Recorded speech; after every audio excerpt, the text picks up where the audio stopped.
शहर में नशे के सौदागरों के खिलाफ तहसील पुलिस को बड़ी कामयाबी मिली है। एमडी मेफेड्रोन तस्करी के गंभीर मामले का खुलासा करते हुए पुलिस ने 20 वर्षीय युवक लोकेश श्रीभद्रे को गिरफ्तार किया है। दरअसल बीती रात गश्त के दौरान पुलिस को गुप्त सूचना मिली थी कि मेयो अस्पताल के पास कृष्ण होटल परिसर में एक युवक एमडी मेफेड्रोन सप्लाई करने के इरादे से आने वाला है। सूचना की गंभीरता को देखते हुए पुलिस ने तुरंत जाल बिछाया और मौके पर दबिश दी। पुलिस ने सोमवार को अटर निवासी लोकेश श्रीभद्रे उम्र 20 वर्षीय को रंगे हाथ गिरफ्तार कर लिया। आरोपी की तलाशी लेने पर उसके पास से 9.71 ग्राम एमडी मेफेड्रोन बरामद की गई है, जिसकी कुल बाजार कीमत 97,100 रुपए बताई जा रही है। फिलहाल पुलिस आरोपी से पूछताछ कर रही है और यह पता लगाने की कोशिश की जा रही है कि नशे की यह खेप कहां से लाई गई थी और इसके पीछे कौन कौन लोग शामिल है। पुलिस का कहना है कि नशे के कारोबार पर सख्त कार्रवाई आगे भी जारी रहेगी। पोलीस स्टेशन तहसील येथे अपराध क्रमांक 891/2025 कलम 8(क)21(ब) एनडीपीएस ऍक्ट नुसार गुन्हा दाखल करण्यात आलेला आहे।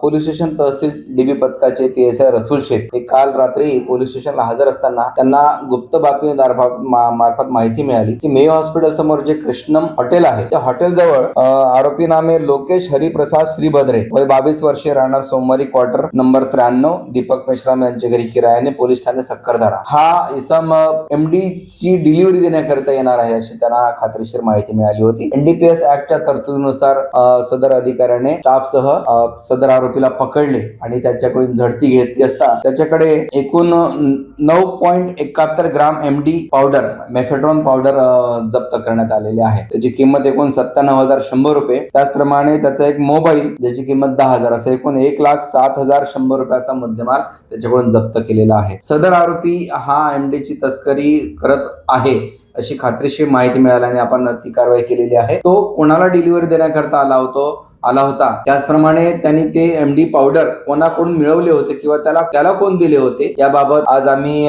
पीएसआय रसूल शेख यांनी तर आरोपीला कोर्टामध्ये हजर करून 2 दिवसाचा पीसीआर मिळवलेला आहे आणि याबाबत आम्ही पुढील तपास करीत आहोत। आरोपीवर यापूर्वी कोणताही गुन्हा दाखल नाही आहे, तरी सुद्धा तो अशा अंमली पदार्थाच्या तस्करीसारख्या गुन्ह्यामध्ये कसा काय अडकला याबाबत सुद्धा आम्ही सखोल तपास करत आहोत। लेटेस्ट अपडेट्स के लिए राष्ट्रवाद न्यूज को फॉलो कीजिए।